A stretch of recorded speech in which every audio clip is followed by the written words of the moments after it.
오늘 우리에게 주시는 하나님의 말씀은 누가복음 22장 1절로 6절까지 또 21절로 23절까지의 말씀입니다. 22장 1절부터 6절까지 읽고 21절, 23절까지 읽겠습니다.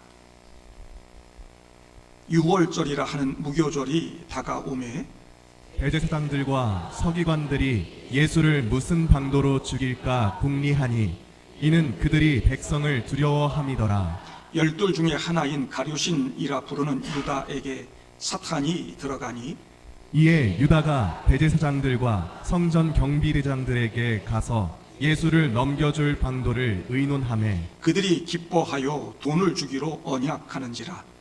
유다가 허락하고 예수를 무리가 없을 때에 넘겨줄 기회를 찾더라. 21절이요.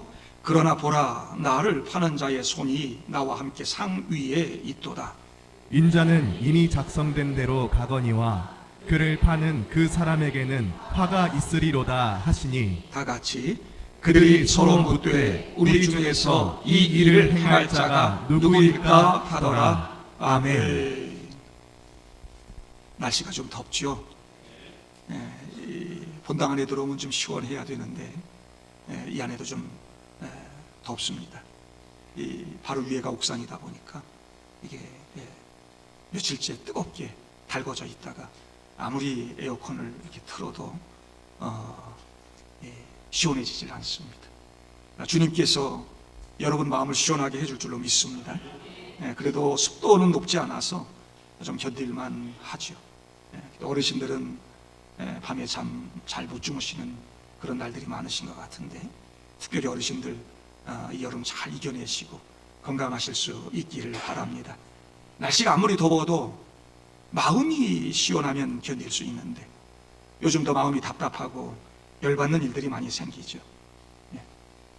이 트럼프의 엉터리 같은 관세 정책으로 인해서 여러 나라 지도자들과 국민들 지금 막 뚜껑이 막 열리고 있어요. 미국과 교역을 많이 하는 그런 우방국들, 유럽의 큰 나라들 다 우방국이잖아요. 미국 옆에 있는 캐나다, 브라질 같은 나라, 일본은 뭐 동맹국 아닙니까? 일본 지금 수상이 막 뚜껑이 열려가지고 미국하고 한번 붙어보겠노라고 막 그러고 있고, 동남아 베트남도 그러고, 우리나라도 지금 심각합니다. 관세뿐만 아니라 우리가 이미 충분히 주한미군 주둔비를 다 지불하고 있고 이미 다 조약을 맺어서 충분하게 다 이렇게 하고 있는데 10배나 더 뜯어가려고 대한민국을 동맹국이 아니라 돈 내는 기계 취급을 하고 있습니다. 가뜩이나 경제도 어렵고 날씨도 뜨거운데 우리를 더 덥게 만듭니다. 국내 정세도 우리를 더 덥게 만들고 있습니다. 옳고 그러면 다 사라지고 네 편, 내 편만 남아있습니다. 밥그릇 싸움하고 내 편이 아니면 모두가 다 배신자가 되는 그런 시대 속에 살아갑니다. 요즘 국민을 배신하고 내란을 일으킨 대통령이 특검하고 뭐 재판받는 이런 모습 보니까 밑에서 함께했던 사람들이 자기 살겠다고 다 배신하더만요. 자기 잘못을 참회하고 반성하는 모습을 보이면서 사실을 이렇게 말하고 있는 사람들도 있긴 한데 자기만 살겠다고 계속 거짓말하고 계속 다른 사람 탓하고 나는 시켜서 했노라고 나는 관계가 없다고 그러면서 미꾸라지처럼 빠져나오려고 하는 사람들 참 많은 것 같습니다. 이제 배신의 시대가 시작됐구나 이런 생각이 들더라고요. 오늘 우리가 읽은 말씀에 배신에 대한 이야기가 나옵니다. 배신의 아이콘을 꼽으라면 그 뜸은 당연히 가룟 유다일 것입니다. 우리가 가룟 유다 그러니까 가룟이 무슨 성이나 이름인 것처럼 생각하시는데 가룟은 이름이나 성이 아니라 출신 지역입니다. 그래서 3절 보니까 가룟진 인이라 부르는 유다라 그러죠. 예수님께서 십자가 고난을 향해 나아가시는 그 여정의 이 마지막 장면에 등장하는 인물 가룟 유다. 그의 배신은 교회 공동체 내에 그리고 기독교 역사 가운데 가장 충격적인 사건으로 기억됩니다. 세상에 안 믿는 사람들도 가룟 유다는 다 알잖아요. 그래서 나를 배신하면 저런 가룟 유다 같으니라고 막 그럽니다. 정작 이 가룟 유다 이야기가 나의 이야기라는 사실을 놓치고 지나갑니다. 21절에 나를 파는 자의 손이 나와 함께 상 위에 있도다 그러셨는데, 함께 밥을 먹는 제자들 모두의 손이 다 그 밥상 위에 있지 않았겠어요? 같이 밥 먹으면서 손이 밑에 있는 사람은 어디 있겠습니까? 레오나르도 다빈치가 그린 최후의 만찬이라는 그림을 제가 이렇게 찾아보았어요. 그러니까 보니까 거기서도 다 제자들 손이요, 다 상 위에 있더라고요. 우리가 가룟 유다를 정죄하고 비난하고 있지만 저와 여러분들의 손도 다 주님과 함께하는 식탁 위에 있다는 것. 왜 믿는다 하고요, 신앙생활 잘하는 것 같아도 이 세상에 살아가면서 우리 수시로 가룟 유다처럼 예수를 배신하는 그런 삶을 살아갑니다. 오늘 이야기는 6월절을 앞두고 예루살렘의 그 긴장된 분위기 속에서 시작됩니다. 1절 보니까 6월절이라 하는 무교절이 다가오매 대제사장들과 서기관들이 예수를 무슨 방도로 죽일까 궁리하니 이는 그들이 백성을 두려워함이로라 그랬습니다. 예수님이 가르치시는 말씀은 대제사장들과 바리새인들에게 매우 불쾌함을 주는 말씀들이었습니다. 예수님은 대제사장들, 서기관들, 바리새인들의 그런 외식적인 신앙을 막 지적했고 본질을 잃어버린 그들의 행태를 꾸짖었습니다. 그렇게 그들의 기득권에 막 도전하면서 바른 말을 하니까 그들 마음이 편할 리가 없죠. 어떻게든 저놈을 죽여야 되겠다. 어떤 정오기로든 예수를 잡아서 죽일 궁리를 하고 있습니다. 예수님을 죽이려고 하는 대제사장들과 서기관들의 살해 음모는 매우 집요했고요. 예수를 제거하고 기득권만 유지할 수 있다면 방법은 문제가 되지 않았습니다. 단지 백성들의 눈이 두려웠습니다. 당시 많은 사람들이 예수님을 따르고 있었거든요. 하나님의 말씀이 무엇인지 그들은 잘 알아요. 자기들이 뭘 잘못하고 있는지도 사실은 다 알 거예요. 그럼에도 불구하고 그들은 악행을 멈추지 않습니다. 그들은 사람을 두려워했을 뿐, 그렇게 그들이 믿는다고 하는 하나님은 두려워하지 않았습니다. 그들이 유지하고 싶었던 것은 제사장의 지위였습니다. 그 지위가 가져다주는 특권이었고 기득권이었고 부귀영화였습니다. 하나님의 인정이 아니었습니다. 하나님과의 관계가 아니었습니다. 하나님과의 관계가 깨어지든 말든 백성들과 원만한 관계를 가지고 그걸 통해서 로마의 인정도 받고 자기들의 기득권 부귀영화만 유지하면 된다고 생각했습니다. 하나님을 믿는 믿음으로 산 것이 아니고 자기들이 믿고 싶은 대로 믿고 살았습니다. 오늘날도 여전히 하나님의 뜻 말씀보다는 사람의 눈치를 보면서 세상을 보면서 신앙생활하는 분들이 너무나 많습니다. 나에게 유익한 것이라면 주님은 그냥 잠시 뒤에 계세요. 하나님은 잠시 뒤로 제쳐놓는 것이 자연스러운 시대 아닙니까? 교회 나와서는 신앙생활 잘한다고 하고 직분도 받고 열심히 하는 것처럼 다 그렇게 사는데 정작 밖에 나가서 아무것도 아닌 것 때문에 예수 제껴놓고 내 뜻, 내 생각대로 살아가는 우리의 모습들을 많이 봅니다. 그런 잘못된 종교적인 구조와 인간 중심의 신앙의 체계 속에서 한 제자가 미끄러져 넘어지는 것이죠. 사탄이 들어갈 틈이 생겼습니다. 그래서 3절 보니까 유다에게 사탄이 들어가니 그랬습니다. 사탄의 하수인이 되어 불의한 종교 권력과 결탁하여 예수를 죽이는데 일조한 사람이 다름 아닌 12 중에 하나인 가룟 유다였습니다. 십자가를 향한 고난의 길 한복판에서 주님은 자신의 제자에게 배신을 당합니다. 유다는 예수님께 사랑을 받고 말씀을 들었습니다. 함께 밥 먹고 함께 떡을 떼던 12 제자 중에 하나였습니다. 12 중에 하나라고 하는 표현은요, 유다가 외부인이 아니란 이야기입니다.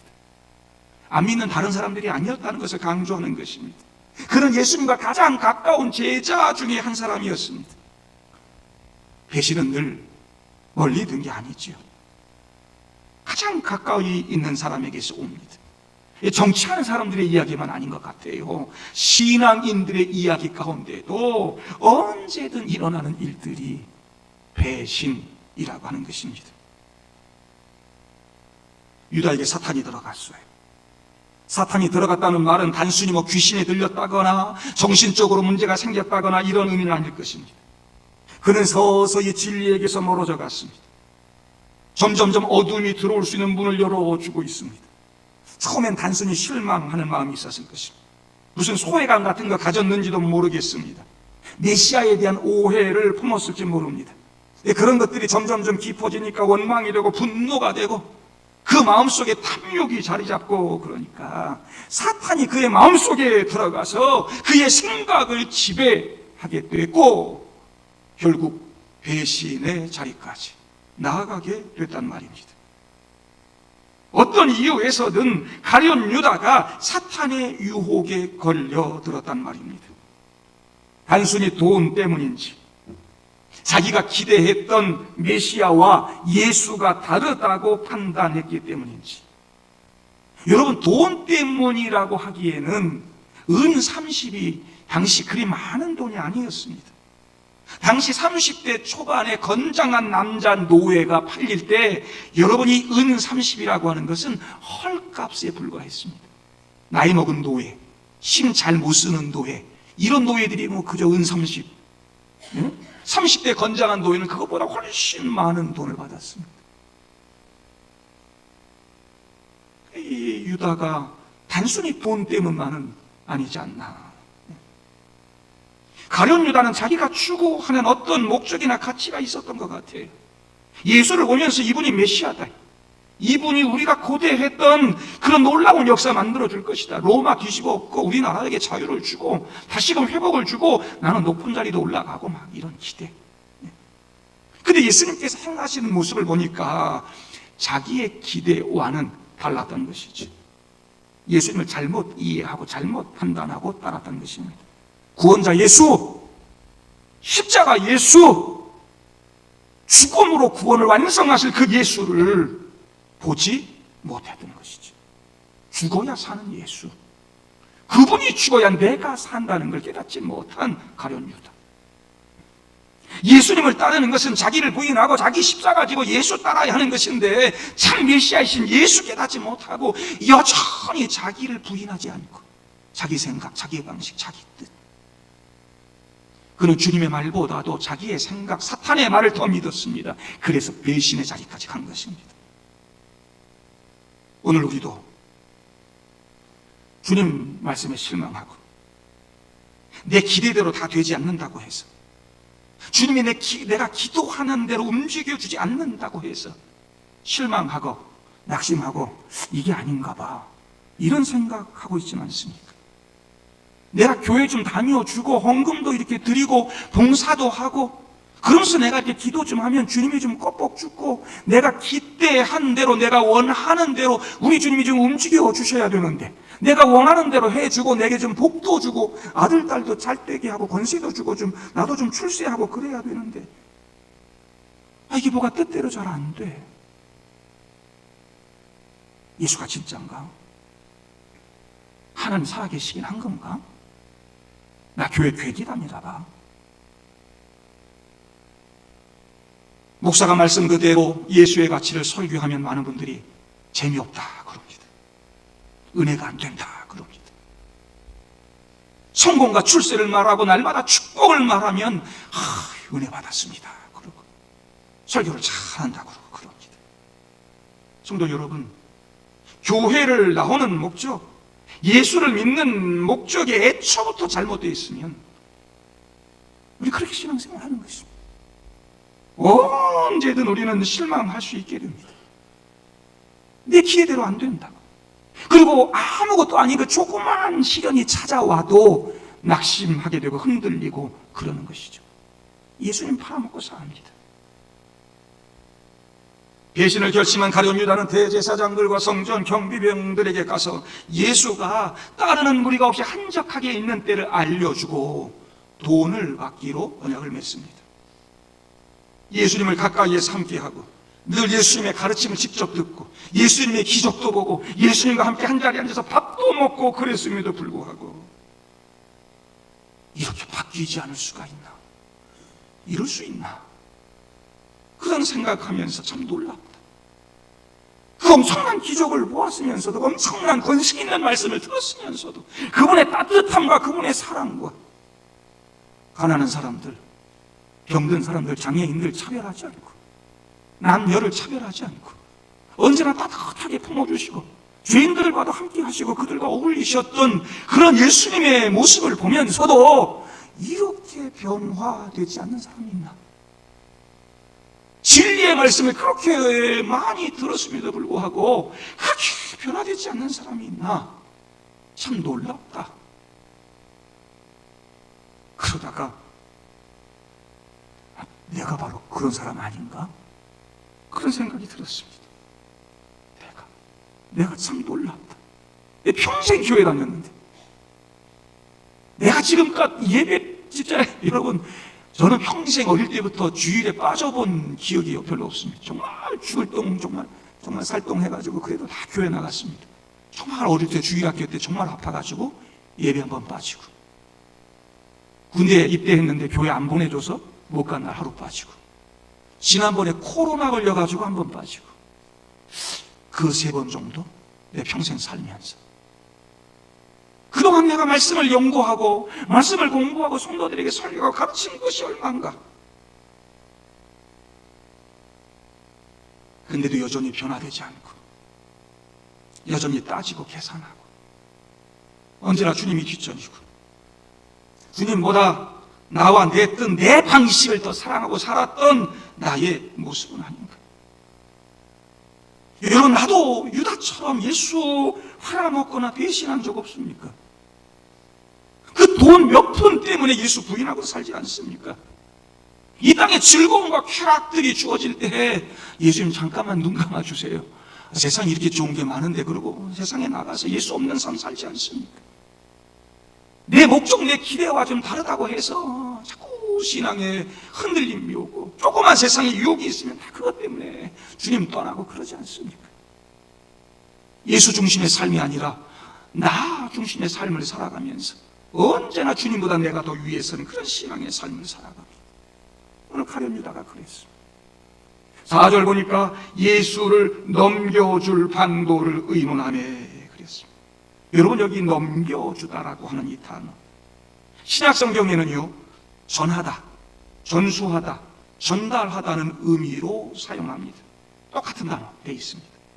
사도 바울이 고린도전서 11장 23절에서 내가 너희에게 전한 것은 주께 받은 것이니 라고 말씀합니다. 사도 바울이 내가 너에게 전한 것, 복음을 전한다라고 하는 의미로 이 전한 것이라는 말 쓰는데 이 단어가 오늘 넘겨줄이라는 단어와 똑같은 단어라. 여러분 일반적으로 예수님을 다른 사람에게 전해주고 복음을 전해주는 행위는 매우 귀한 것이고 매우 선한 것이죠. 온 세상에 우리가 예수 전해야 되고 복음 전하고 살아야 되는 거 마땅한 일입니다. 그러나 그 진리를 전하고 복음을 전하는 행위가 그 의도와 방식에 따라서 얼마든지 왜곡될 수 있다는 것입니다. 그 대표적인 예가 바로 가룟 유다가 예수님을 넘겨주는 것입니다. 유다는 유대 종교 권력자들, 유대 지도자들에게 가서 예수가 메시아임을 전했을 것입니다. 그래놓고 유대 권력자들이 어떻게 하나 보고 있었을지도 모릅니다. 내가 꿈꿨던 그림이 혹시 펼쳐지지 않을까? 예수가 혹시 그들에게 잡히는 그런 극한 상황이 되면 스스로 막 능력을 막 보이시고 떨쳐 일어나가지고 권세를 행하시고 그들을 다 제압해버리고 천군 천사를 몰고 와가지고 막 다 해가지고 막 왕 되고 이런 상황이 펼쳐지지 않을까? 이것이 유다가 기대했던 그림이었을지 모릅니다. 그리고 가서 예수를 넘겨주는 거죠.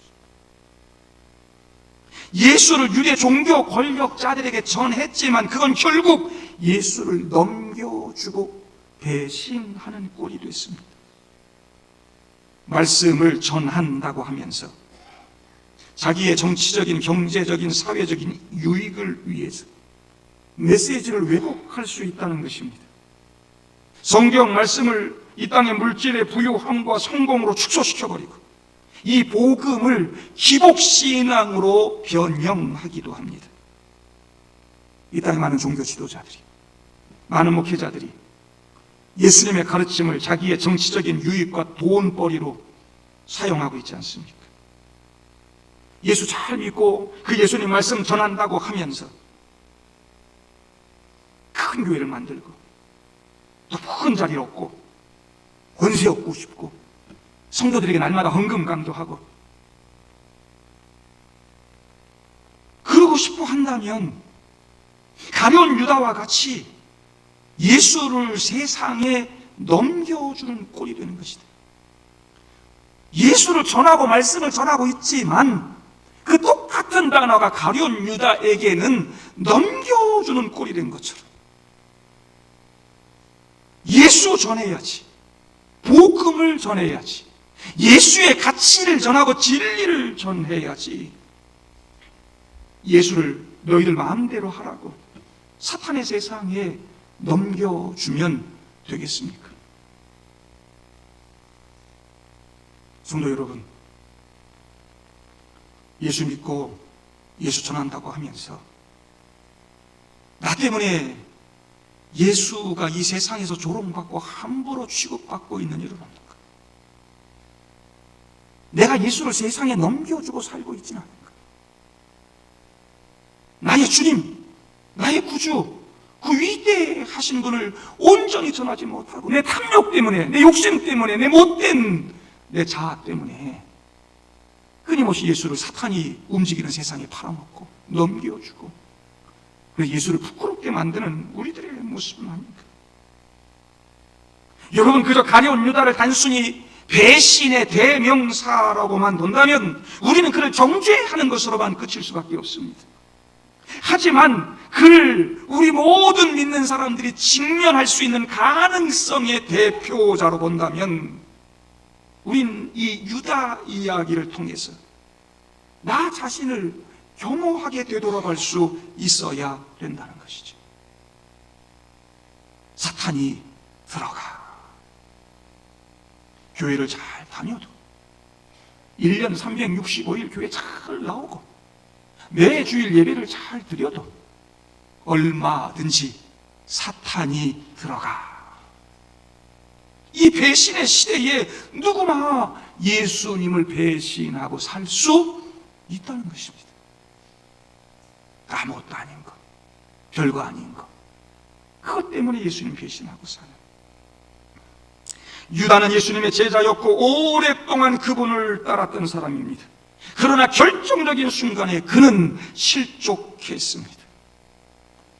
우리는 낫겠습니까? 우리도 동일한 실수를 저지르지 않겠습니까? 종종 우리 성도들 가운데 나는 신앙생활 잘해, 봉사도 잘해, 믿음생활 얼마나 잘하는지 몰라, 내 믿음이 얼마나 강한지 몰라 자부하는 사람들이 있습니다. 그 신앙이 한순간의 시험 때문에 무너질 수 있다는 사실을 잊지 말아야 됩니다. 내 믿음 자랑하면서 교만하게 살기보다는 내가 언제든지 넘어질 수 있다고 하는 연약함을 인정하고 겸손한 믿음의 삶을 살아야 될 줄로 믿습니다. 그렇게 넘어지고 그렇게 예수 부인하고 예수 부끄럽게 만들고 그러고 사는데도 주님은 우리를 끝까지 사랑하시죠. 배신자가 그 안에 있다고 당신의 언약을 중단하고 배신자를 찾아가지고 막 쫓아내고 낙인 찍고 그러지 않았습니다. 오늘 읽지 않고 그냥 건너뛰었어요. 7절부터 20절까지 그 유다의 배신 사건 가운데 마지막 6월절 만찬 사건이 등장하고 있습니다.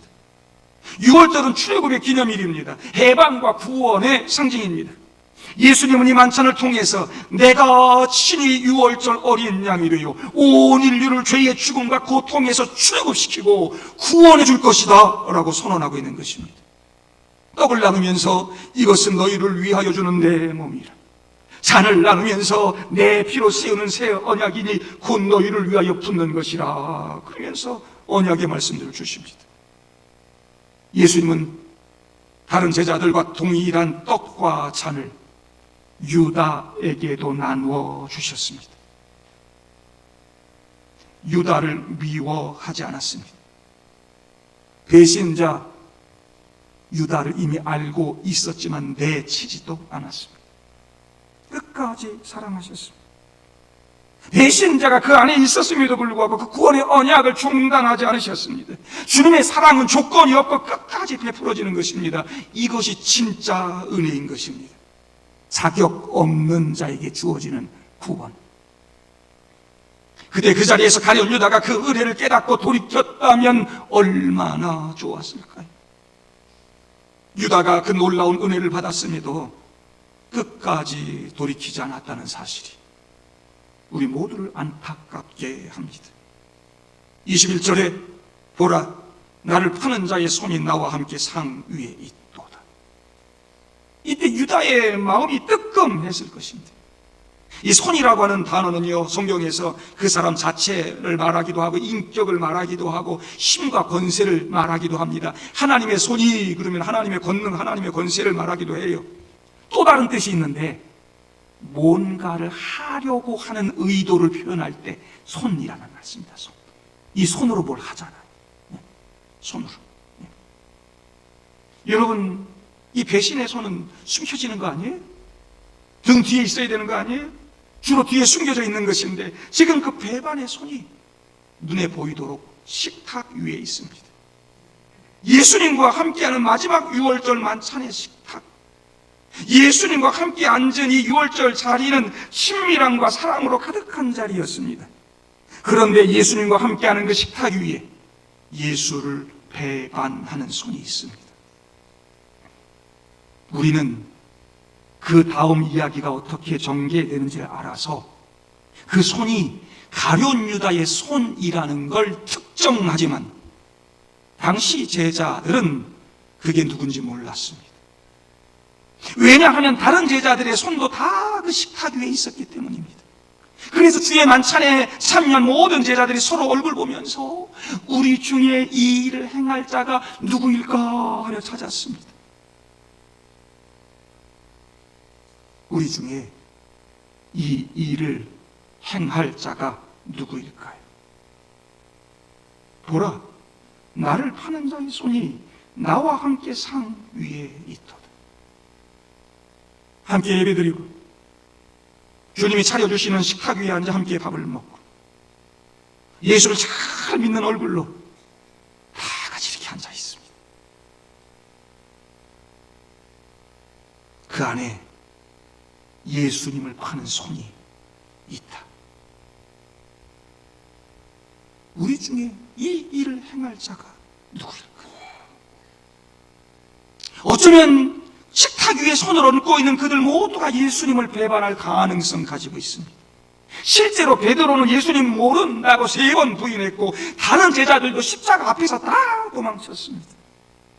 주의 만찬에 함께 참여했다고 해서 예배 시간에 함께 예배 드린다고 해서 주를 배신하지 않을 거라고 하는 보장은 없는 것입니다. 누군가는 얼마든지 배신할 수 있고 부인도 할 수 있고 저주도 할 수 있고 도망칠 수도 있습니다. 그게 예수를 잘 믿고 예수를 따른다고 하는 나일 수도 있습니다. 우리는 오늘 유다 이야기를 보면서 우리 역시 같은 실수를 저지를 수 있다는 걸 잊지 말아야 됩니다. 다른 사람 정죄하기 전에 너가 유다야 그렇게 말하기 전에 나 자신도 이 신앙생활 가운데 얼마든지 넘어질 수 있다고 하는 그런 인식, 그런 겸손함 필요하죠. 애초부터 유다는 악하고 다른 제자들은 선하다는 구도로 성경 읽으면 정작 우리에게 적용할 중요한 부분을 놓치기 쉽습니다. 베드로 유다 다 죄인입니다. 둘 다 실수하고 다 죄 저질렀습니다. 그렇지만 베드로는 회개하고 다시 주님께로 돌아왔다고 하는 것이죠. 반면에 유다는 자신의 행동을 후회하기는 했지만 끝내 회개의 자리로 나아가지 못했습니다. 자신의 행동을 돌이키고 싶어 했지만 절망에 빠져 결국엔 극단적인 선택을 했습니다. 가룟 유다가 지옥에 간 이유는 자살했기 때문이 아닙니다. 죄 때문이 아닙니다. 회개하지 않았기 때문입니다. 베드로도 회개하지 않았다면 지옥 갔을 것입니다. 하나님 보실 때 베드로의 죄나 유도의 죄나 경중이 막 죄는 그 어떤 것이든가 심판받습니다. 죄는 결국 죽음으로 끝나는 것입니다. 우리 모두가 다 죄인입니다. 죄의 크기가 아니었습니다. 두 사람 모두가 예수님 배반했지만 결정적인 차이는 유다는 후회만 했을 뿐 주님께로 돌아오지 않았고, 베드로는 회개하고 주님께로 돌아오므로 다시 사도로 회복되었다라고 하는 것입니다.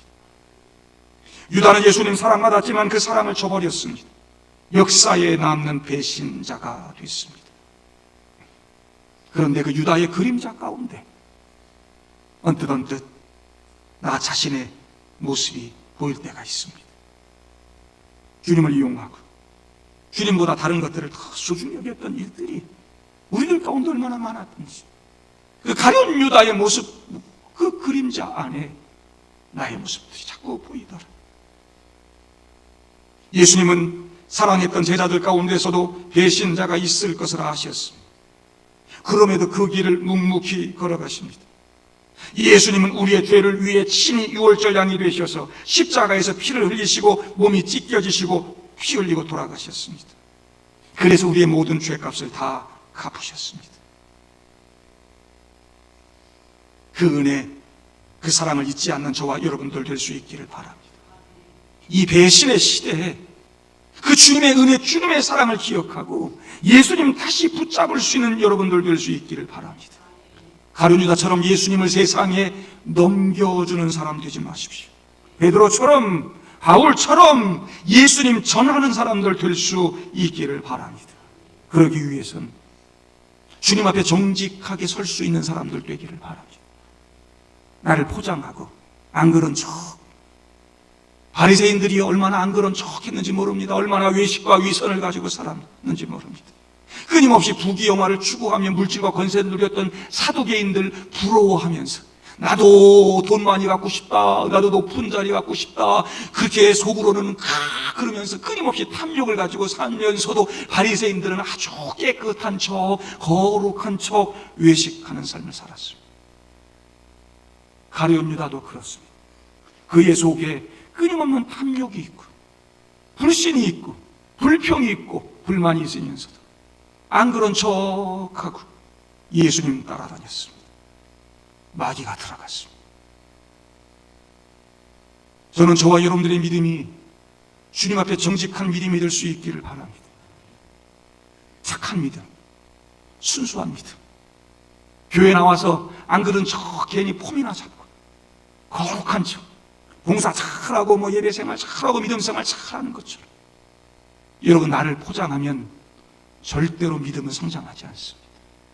내가 가룟 유다와 같은 죄인임을 고백하고 내가 깨어지고 낮아지고 겸손할 때 우리는 그 주님의 사랑, 은혜를 통해서 다시 일어설 수 있는 것이고 다시 성숙의 자리로 갈 수 있는 것이고 주님 원하시는 그런 사도로서의 작분, 복음 전하는 직분 온전히 감당할 수 있는 것이죠.